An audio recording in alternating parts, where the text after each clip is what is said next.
Mesdames, Mesdemoiselles et Messieurs, chers abonnés de ma page Facebook JP Rémi Gonon, à ceux qui sont et aussi en train de découvrir les autres pages parallèles, parce que je vous ai dit, nous allons nous répartir comme des fourmis maniant par groupe, par escadron, pour attaquer, parce que nous sommes terriblement attaqués. Donc, bien évidemment, la nouvelle page qui est aussi désormais là, à savoir Rémi Gonon, les meilleurs proverbes d'Afrique. Vous pouvez y aller parce que c'est aussi ma spécialité, les proverbes. Aussi, ceux qui sont connectés sur l'autre page Rémi Gonon Fan, vous tous soyez bien sûr les bienvenus, tout en vous disant déjà aussi que même pendant les vacances, qui sont déjà là, nous faisons des efforts de vous servir, malgré le fait que nous allons partir. Oui, on va partir, mais pour l'instant, on continue à vous servir. Et même là où on pourra être, on pourra toujours vous le dire. Enfin, s'il y a quelque chose, s'il y a une actualité brûlante. À ceux qui sont connectés sur la chaîne YouTube JP Rémi Gonon, chaîne officielle de l'engagement, soyez les bienvenus, sans pour autant oublier ceux qui sont actuellement sur ce qu'on appelle la page TikTok. Eh bien, je vous souhaite la bienvenue. Et avant de commencer, je vais vous demander, parce que le Cameroun traverse parfois des moments difficiles, sinon depuis quelques années, je vais vous demander d'accepter de commencer par un sujet brûlant parce que ça concerne l'avenir de notre nation. Avant de revenir sur le cas de celui qui est derrière moi. Attendez un instant.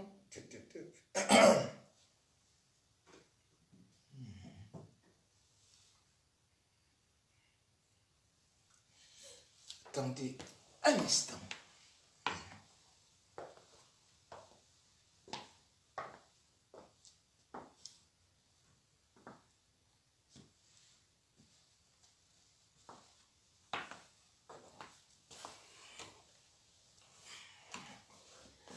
L'avant-goût des dossiers noirs du samedi soir en ce jeudi soir, c'est parti.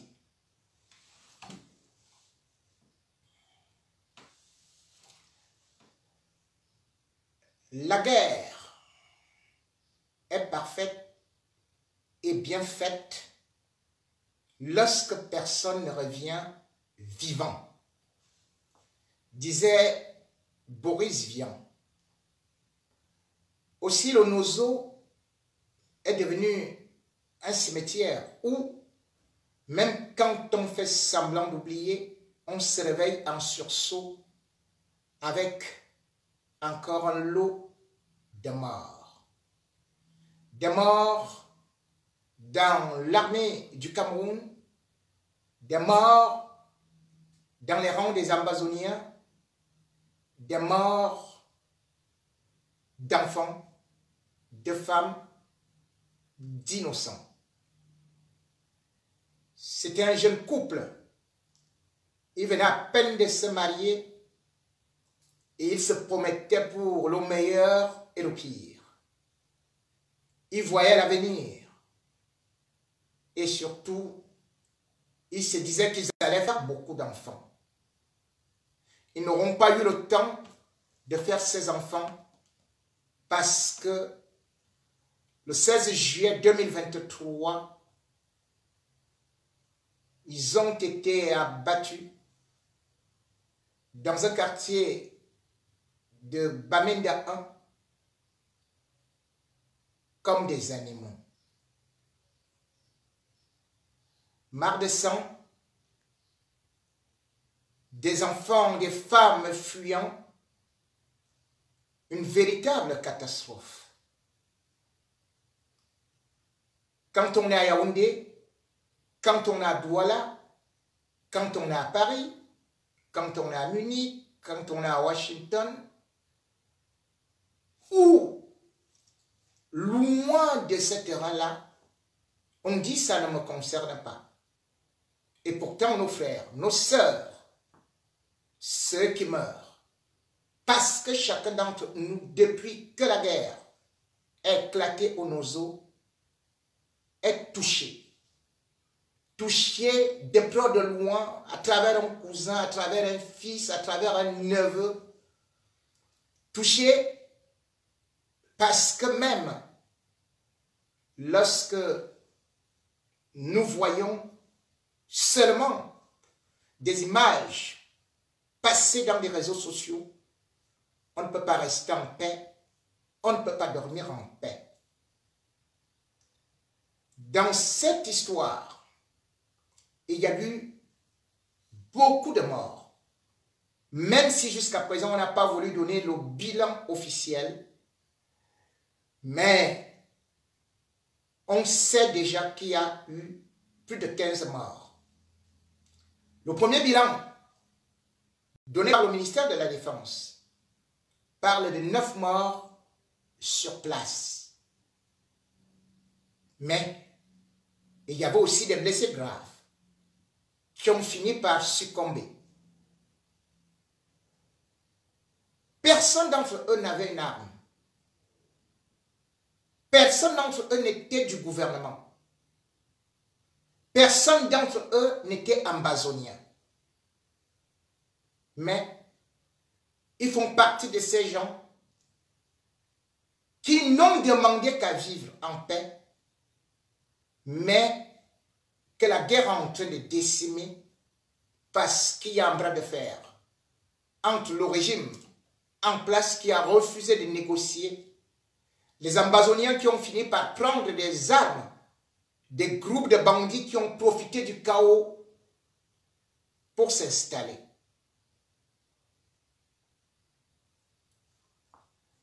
D'un côté comme de l'autre, on ne voit que des fautifs. Parce que personne ne peut justifier la guerre. Cette guerre fratricide, personne ne peut justifier la suppression d'une vie. Personne ne peut justifier cette horreur que le Cameroun connaît depuis. Personne ne peut supporter à la fois certains hommes en tenue qui, comme le 15 juillet, se sont levés pour aller dans le quartier Awink, à Bamenda 2, faire une intrusion et se sont mis à tuer. Ils peuvent justifier, comme bon leur semble, que c'était parce que 2 femmes, 2 filles, étaient kidnappés par des ambazoniens et qui partaient les libérer. Mais difficile de justifier une élimination extrajudiciaire, une exécution extrajudiciaire. Parce que même quand on est en terrain de guerre, on peut faire parfois des prisonniers. Et combien de fois, lorsque on surprend un groupe qui peut-être même n'était pas armé, et on ouvre le feu. Les ambazoniens, n'attendant que ça, ont aussi revêtu les tenues d'hommes d'État ou de l'armée camerounaise pour aller ensuite le lendemain venger les 4 ou 5 autres de leurs qui ont été abattus. Le temps pour eux de crier, venus sur 2 motos, il n'y a pas eu moyen de pouvoir contenir cette foule qui était dans la panique. Croyant sur la mort, c'est là où est venue la mort, puisqu'ils se sont mis à tirer en désordre. Les images peuvent faire avoir une insomnie pendant 2 jours. 2 nuits 2 ans, voire toute une vie. Lorsqu'on voit des gens qui pouvaient être moi, qui pouvaient être toi,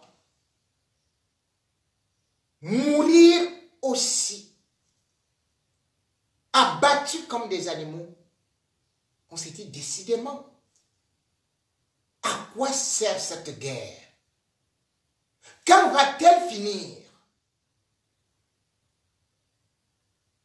C'est difficile de le dire. Et dans tout ça, on se permet à mentir. On préfère, au lieu de donner la nourriture, de donner l'eau et l'électricité, on préfère plutôt acheter des armes, des munitions, des gilets, de tous les deux côtés, pendant que les autres pays sont en train d'avancer. Le Cameroun ne fait que reculer. Tout le budget ne fait qu'être consommé par l'armée.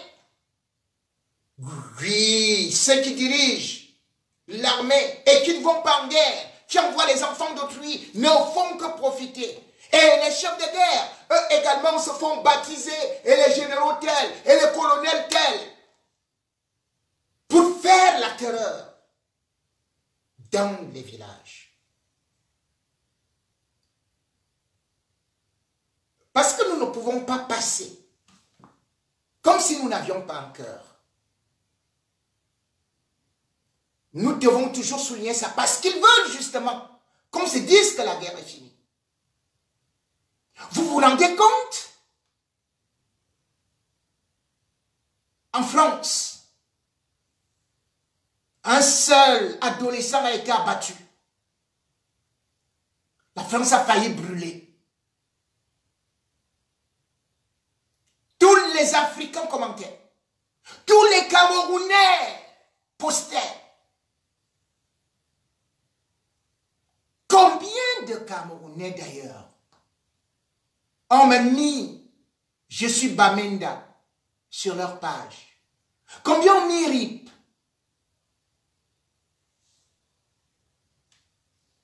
Qu'est-ce que la télévision nationale a dit? Absolument ou presque rien. Et puis surtout, nous avons quelqu'un qu'on appelle le père de la nation, Paul Biya, chef des armées. Voilà un monsieur qui, lorsqu'il y a un cadavre en Turquie, envoie des condoléances. Lorsqu'il y a une route qui se casse en Afrique du Sud, envoie des condoléances, même s'il n'y a pas eu mort. Lorsqu'il y a donc quelques morts de quelques personnes de couleur blanche quelque part, eh bien, rapidement, le gouvernement sort en communiqué signé Paul Biya en personne. Mais là,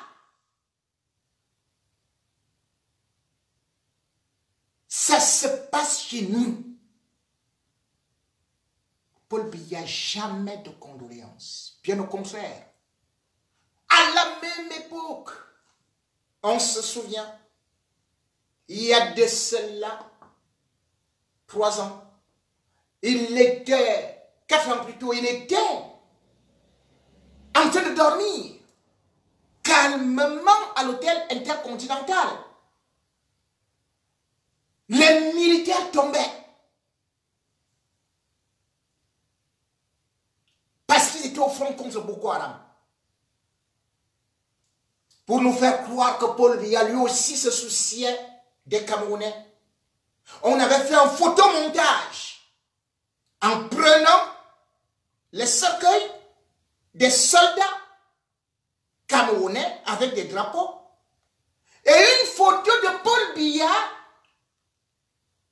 de 2014 au boulevard du 20 mai. C'était le travail de Joseph Anderson Lee, devenu actuellement Joseph Lee, super ministre de la République. Et il était au cabinet de la communication, mais c'est lui qui avait menti aux Camerounais et au monde entier que Paul Biya est en train de s'incliner devant les dépouilles. Quelque temps après, on avait compris que c'est un photomontage sur le site de la présidence de la République. Et puis, ils avaient effacé ça en disant que le site avait été piraté. En l'espace de 2 jours, plus de 15 morts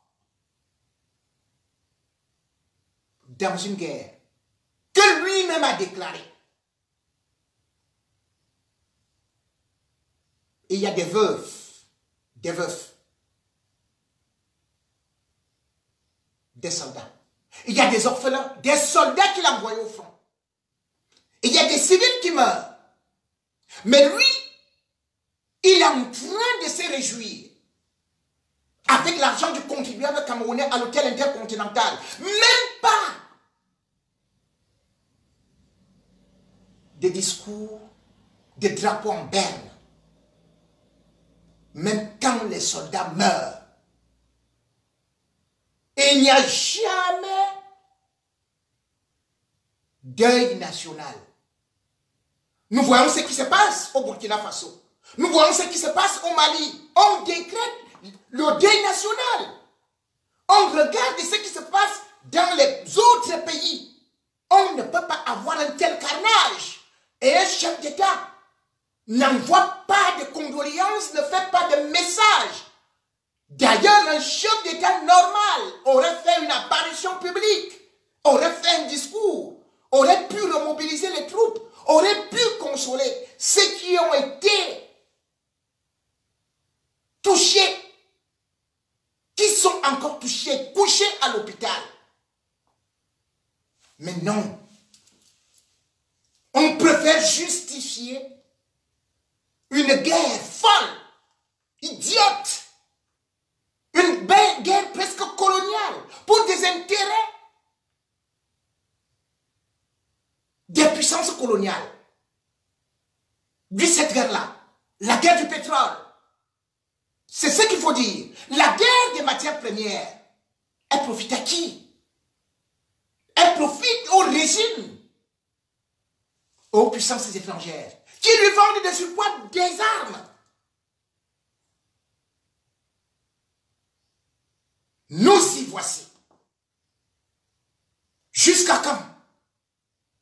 Regardez comment les autres pays réussissent à résoudre ces problèmes.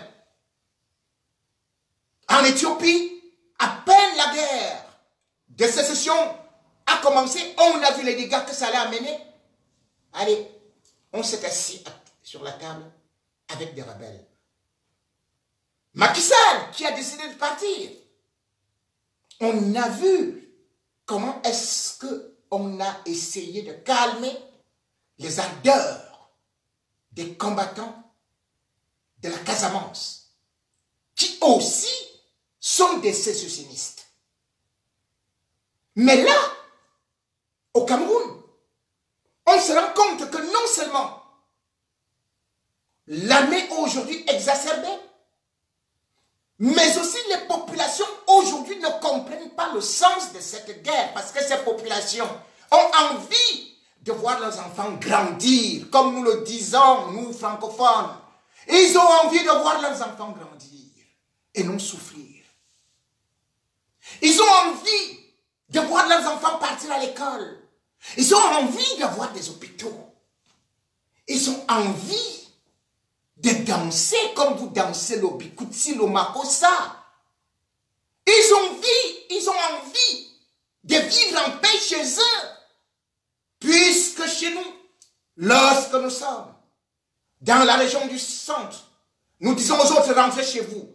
Lorsque ceux qui sont au sud voient certains venir installer, et s'installer, disent, rentrez chez vous. Ceux de Douala disent aux autres, rentrez chez vous. Mais ceux du nord-ouest et ceux du sud-ouest, vous êtes chez vous.